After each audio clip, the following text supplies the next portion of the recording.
Nectar Droplets Series Part 1. Excerpt from Sri Garga Samhita by Garga Acarya. Translated by His Grace Kusakratha Prabhu. Canto 2, Chapter 15, Text 34, through Chapter 16, Text 39.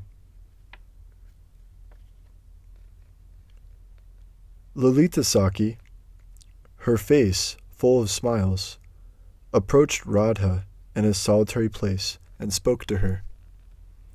She, Lalita, said, "As you desire Krishna, so Krishna desires you.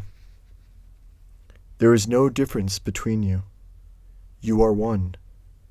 Only fools think you are two. O Goddess, you should serve Krishna without any other desire. O Saintly One, by serving him with great devotion, your desire will be fulfilled."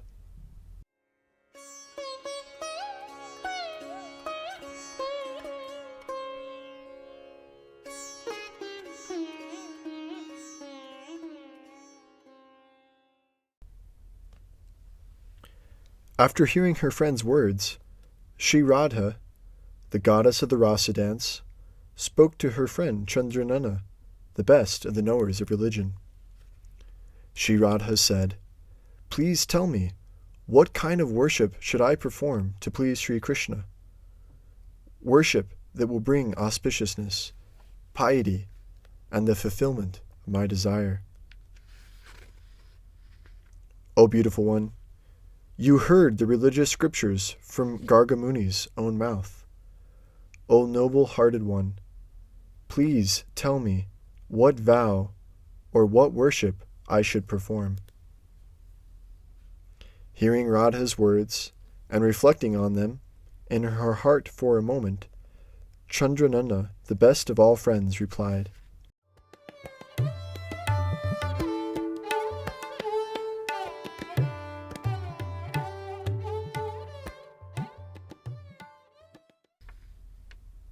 Sri Chandranana said,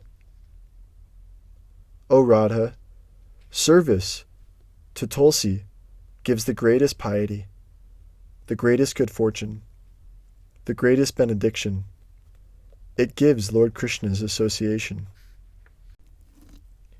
You should always gaze on Tulasi, touch her, remember her, glorify her, bow down before her, offer prayers to her, plant her, and worship her.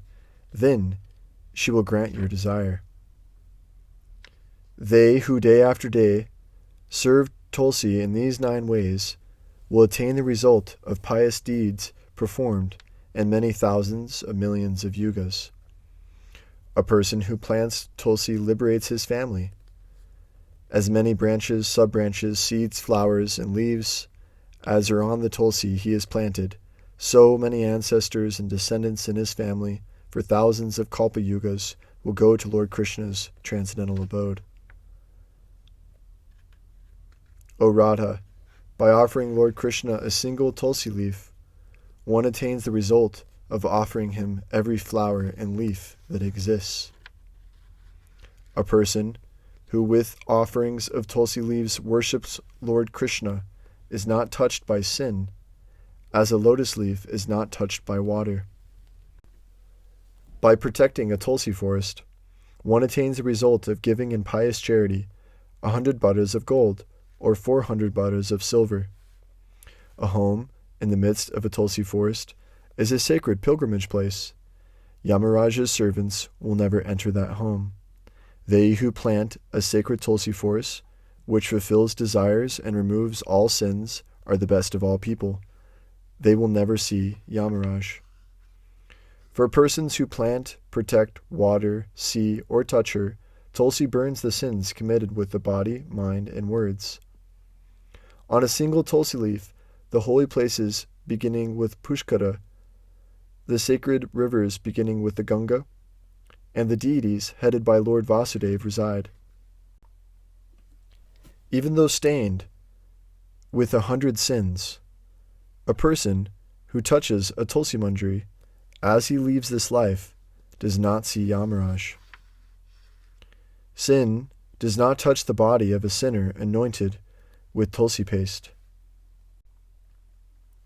The beautiful shade of a Tulsi forest is the fitting place for a Shraddha to be performed. Such offerings to the Pittas are everlasting. O friend, as four-faced Brahma cannot describe all the glories of Lord Krishna, who holds the Sharanga bow, so he cannot describe all the glories of Tulsi. A man or woman who offers sandal paste and Tulsi to Sri Krishna Chandra's feet attains the results I have told to you. O Gopi, serve Tulsi every day, then Sri Krishna will always be your submissive servant.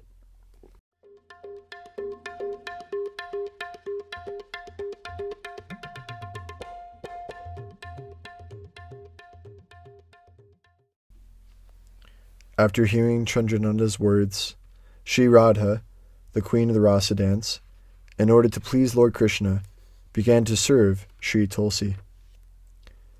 Taking Tulsi, beautiful with many green leaves, to the middle of the Ketaki forest, and placing her in a Tulsi temple that was round, tall, 100 hastas in size, beautiful with walls of gold and rubies, splendid with an outer wall of emeralds, diamonds, and pearls, decorated with Chintamani gems, arched gateways, gold flags, gold awnings everywhere, and glorious like Indra's palace at the time of the star Abhijit, saintly Radha, following Garga Muni's instructions, served Sri Tulsi.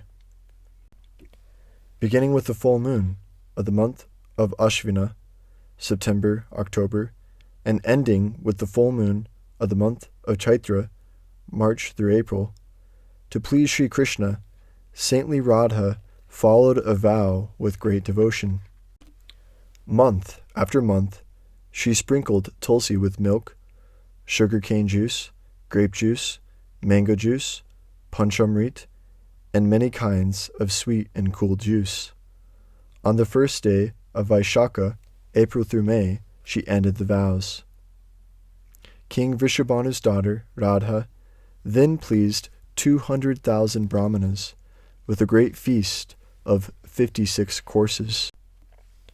Then Radha gave them dakshin of 100,000 splendid large pearls and many costly garments and ornaments. Radha gave 10 million buddhas of gold to Garga Muni. With great devotion, she gave 100 buddhas of gold and pearls to each brahmana. The demigods' drums sounded and the apsaras danced. The demigods showered flowers on the Tulsi temple.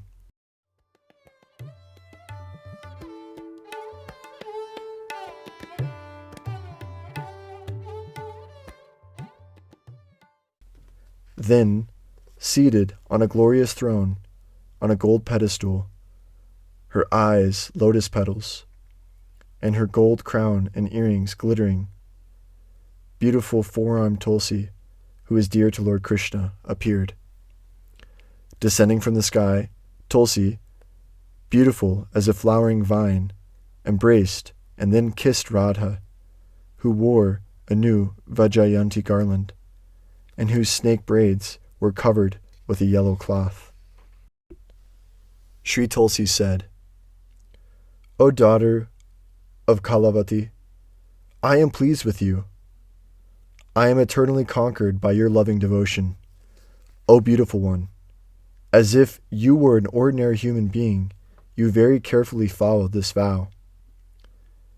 The desire that fills your heart, mind, intelligence, and senses will be attained. Lord Krishna will be kind to you. You are very fortunate." To Tulasi, who has spoken these words, and who was dear to Lord Krishna, Radha, the daughter of King Vrishabhanu, bowed down and said, "May I have unalloyed devotion for Lord Krishna's lotus feet." Saying, "So be it," Krishna's beloved Tulasi disappeared.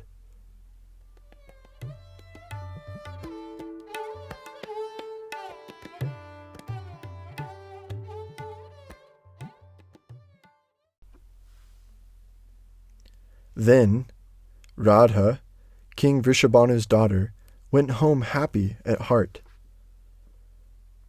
A devotee who hears this wonderful story of Sri Radha attains the first three goals of material life and then the supreme spiritual goal of life.